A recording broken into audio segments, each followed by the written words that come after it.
Hello. All right, so today we're still talking about variables, and we are going to use something called substitution so that we can evaluate algebraic expressions. Okay, so these are big words that are very important so you know what you're supposed to do with these problems.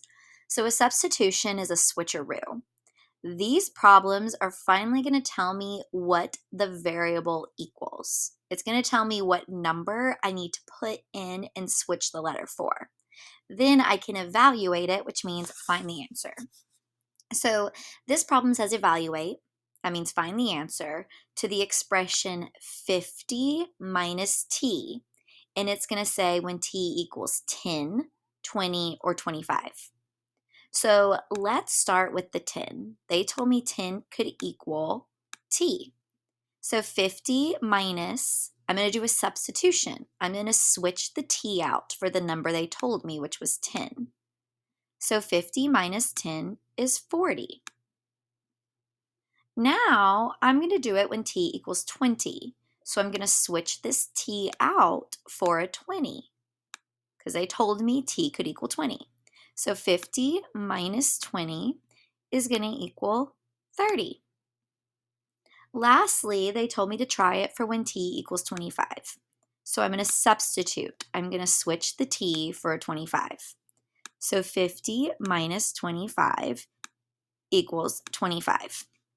And they have this nice little chart over here. So when t equals 10, 50 minus t is 40. Because remember, 50 minus 10 is 40. When t equals 20, remember we worked this out over here, 50 minus 20 is 30. And then when I replace the t for a 25, 50 minus 25 is 25. So that's what we're doing today. We're substituting. We're switching the letter for a number they tell us to evaluate and find the answer. So let's go to a little bit more challenging one. Okay? So this one tells me t is going to equal 8. So I have to go through the problem and I have to substitute in that 8 for the t. But the catch is these numbers, or number and letter actually, are side by side.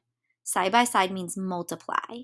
So this becomes 3 times 8. Okay, I switched the t for the 8 minus that 8 that was already there. So now you have to use your order of operations. I'm going to multiply first. 3 times 8 is 24. Whew, that was hard for me to figure out. Subtract the 8, and I am going to get 16. Now you could also type the whole thing in your calculator.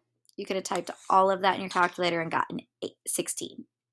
So the moral of the story is we are substituting. Find your letter, replace it for what they tell you, and then use your calculator or your brain to evaluate and find the answer. Let's do one more. Whoops, I gotta hit my mouse. Woo, this one looks like a doozy. So x is supposed to be 10. So I have 2 times 10. My multiplication's a little low. 2 times 10 minus 4y is 2. Side by side is multiply, times 2. And then I have a plus 3. In case you're like, Miss Pickhock, how'd you do that? This is how I did it.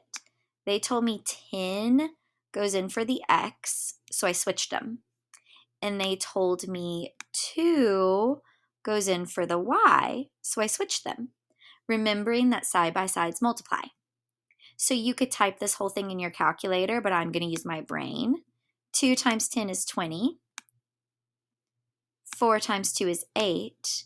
Remember, you have to multiply before you can add or subtract. So I did my multiplication first. 20 take away 8 is going to be 12. I have plus 13 at the end. 12 plus 13 is going to give me a whopping 15. So I evaluated, I switched my numbers for my letters, I did the math, and I got it to equal 15. And that is what we're doing today. Okay, so identify the variable, use substitution to switch the value for the variable, and then use order of operations to find the answer. And that is that.